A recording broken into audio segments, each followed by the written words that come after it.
What the fuck? Media post.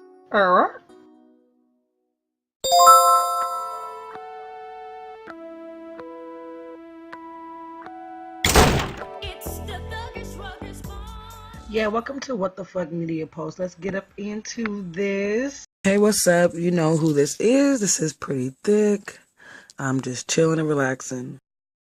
I'm coming to you today with this crazy ass story about a grandma. Now, you know, it's rare that we hear some things about grandmas because grandmas are supposed to be loving, kind, bake you cookies, and things like that. But in this day and time, 2017, this world is off the chain. Everything is flippy, floppy, and turned all upside down. So grandmas are not the same. But in this case, a grandma went nuts pretty much and tried to stab and kill up her daughter and her grandchildren. Police say 43-year-old Nicole Darrington Clark chased her daughter out of her home with a knife. The daughter lives here at the Centerpoint apartment complex with her two young children. Neighbor Tim Hill saw the terror in the daughter's eyes this morning around 9 when she told him, "Get her babies." I looked and I seen literally at least 6 stab marks on the child's back, and the child was sitting there lifeless, and it was the worst thing I've ever seen. That neighbor had found the woman's 18-month-old baby girl lifeless and her other young daughter stabbed and hiding in the closet. Detectives say the 43-year-old grandmother took off in a black 4-door 2013 Hyundai Sonata. Tonight, police are investigating an apartment fire in nearby Victorville. Witnesses say a woman matching the description of the grandmother may have set it ablaze. Back in Colton, neighbors who had seen the daughter with her children couldn't bear to think about the grandmother, who police are still looking for tonight. In Colton, California, a 1-year-old girl was slain and her 5-year-old sister and mother critically wounded Monday in a stabbing. I'm not going to read this report like all the way word from word because I already read it, and I'm going to be honest with you. Some people didn't miss some words up in there, whoever wrote this news. Some people didn't put I don't got time. So I'm going to kind of paraphrase some of them, okay? A 1-year-old girl was slain and her 5-year-old sister and mother critically wounded on Monday in a stabbing. And that was in California, Colton. The grandma did it. 43-year-old Nicole Darrington Clark was on the run, but they captured her in connection with that attack. She was found in San Bernardino. Don't ask me about maps. Don't ask me about none of that, okay? I'm not good at that. Investigators do not know the motive for the attack, which took place in an apartment where Clark, her daughter, and granddaughters lived together. So, at first the police thought the baby was 6 months. They later found out that the baby was actually 18 months, so it was older, but it does not matter. What matters is that a baby is gone. A baby's life, a baby. That's the big thing. And then another baby's life, 5-year-old, she's a baby, almost was gone. And she had to see all of this in front of her eyes. Her mama was almost gone. But all I know is it was a child being attacked and stabbed up by their own grandmother. And there should be no reason at all that you should be able to even put a knife to your grandchild, to your own child, period. Mental health issues obviously wasn't approached correctly. That's how we know that, because anybody who's doing that is crazy. And obviously we all knew that. She definitely wouldn't be living with me.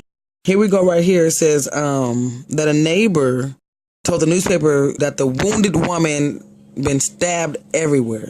Okay, another neighbor, Tim, said that she ran into his apartment seeking help after the attack. He said he ran upstairs to her apartment and saw the stabbed baby and found her sister in the closet shaking, scared to death, is what I'm saying. I mean, could you imagine? You're 5 years old. This is what you saw. You just literally saw your grandmother go under like this possessive, like a demon attack, because that's what it probably would look like, and started trying to stab you guys up.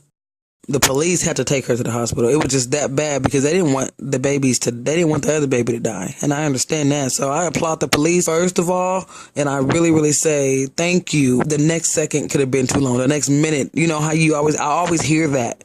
Like in my friends and family and my associates out here in Washington, I didn't hear all kind of stuff, all this shit. Like the doctor said that if it would have been 1 more minute, the doctor said if it would have been 5 more minutes, your life would have been going. I'm like, God dang it. Like, you telling me you waited that long? Anyway, that's a different story. I'm gonna stick to this one. But what I'm saying is, it could be any minute, any second. Pretty much, they said the grandma should be considered armed and dangerous and maybe driving a black Honda. And at the time, they reported this because She was gone. She fled. She left. She definitely was smart enough to get her ass out of there. She was crazy, but she definitely was smart enough to try to get her ass up out of there. It's just this craziness to me. I couldn't even fathom, like, oh my God, my mother trying to attack me and my children with a knife. I mean, I'm going to just keep it 100. My mama would have been gone because I'm not going to allow you to even go near my babies.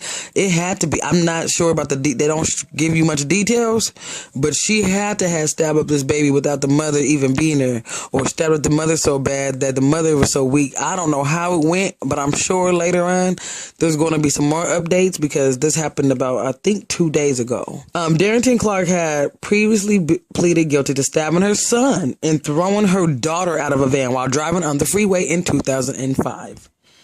Neither child was seriously injured.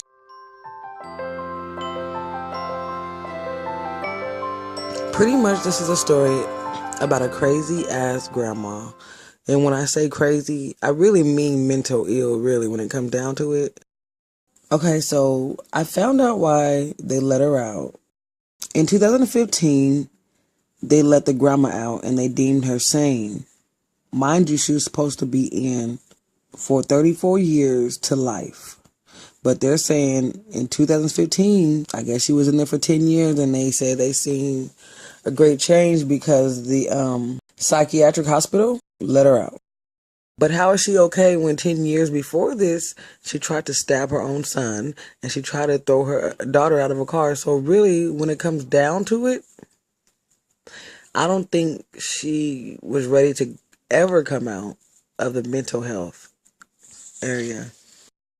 The family and friends were saying that she was an awesome grandma and they never expect her to do this. But I really want to say, like I said already, it's way important to take mental health seriously, especially if that person has already tried to kill children.